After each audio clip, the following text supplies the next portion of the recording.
Welcome to This Explainer. Today, we're diving into an absolute masterclass in extreme synoptic scale weather dynamics. We're going to break down the sheer meteorological power and massive scale of Typhoon Bavi. We'll be looking at exactly how a storm of this magnitude develops, shifts, and dramatically reshapes the very landscape it touches. 2 million. Take a second to think about that number. That is the sheer number of people who had to be preemptively evacuated to safety from vulnerable areas.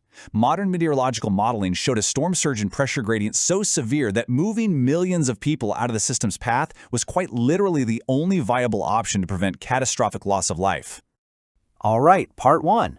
Evolution of a super typhoon. Let's actually track the physical progression of this extreme weather event. Because a storm like this doesn't just appear out of nowhere, right? We can trace this beast's structural life cycle across 3 distinct phases. Bavi began as a highly organized super typhoon, fueled by all that immense ocean heat content as it swept violently across northern Taiwan. Then it makes direct landfall on the Taizhou coastline as a powerful typhoon. And finally, as it pushes over land, getting completely starved of oceanic latent heat and fighting increased surface friction, it downgraded to a tropical storm while moving inland towards northern China. Now, while it was brushing past Taiwan, the storm's intensity injured over 100 people and triggered a red alert.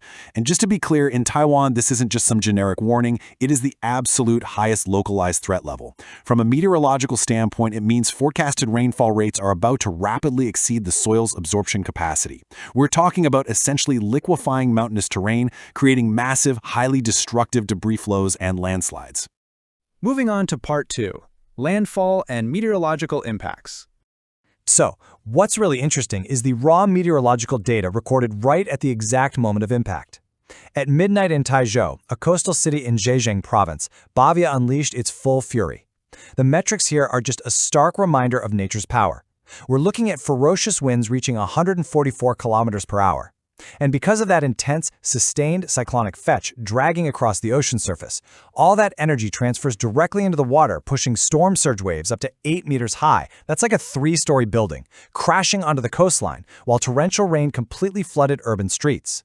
This brilliantly illustrates how a storm's immense energy manifests entirely differently depending on the geography it hits. On the coast, the threat was heavily driven by the ocean. But as that exact same cyclonic system moved inland, that heavy rainfall got forced upward by the mountainous geography, a classic process meteorologists call orographic lift. That exponential spike in precipitation resulted in severe inland flash flooding, catastrophic landslides, and roads entirely choked off by falling rocks and uprooted trees. Here is a crucial point to remember. A meteorological downgrade definitely does not mean the danger is past. Even though the system technically weakened to a tropical storm over land, authorities were urgently warning that highly dangerous, powerful winds still persisted right at its center. Sure, the outer rain bands were degrading due to surface friction, but the core pressure gradient, it remained intensely tight and highly volatile. Which brings us to part 3, the massive evacuation effort. Cementing its status as the most powerful typhoon to hit China this year, Bavi wasn't just intense, its synoptic footprint was absolutely massive. The storm's sprawling outer bands and incredibly wide wind field directly affected 10 different provinces. To put the scale of that atmospheric event into perspective, those 10 provinces are home to hundreds of millions of people. It's staggering. These extreme weather forecasts forced a total logistical shutdown. Authorities really didn't wait for landfall. First, they initiated intense pre-storm monitoring and organized highly structured group evacuations. Second, the sheer atmospheric instability forced the cancellation of thousands of commercial flights. Third, rail services were completely suspended to prevent derailments from extreme wind shear or debris on the tracks. And finally, millions of people were mandated to shelter at home. They effectively paused society just to let the system pass over. And finally, part 4, the threat of back-to-back storms.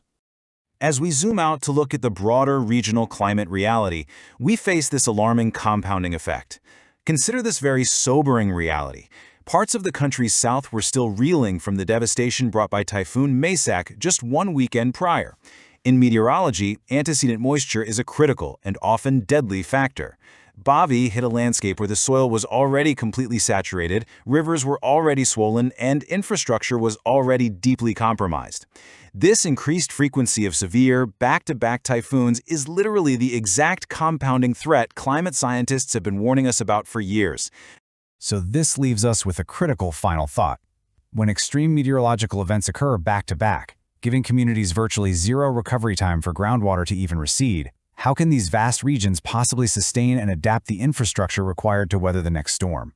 As our climate shifts and warming ocean waters continue to fuel more frequent, intense storms like Bavi, true resilience won't just be about surviving the last storm, but predicting and weathering the next one. Thank you so much for joining me for this explainer. I'll see you next time.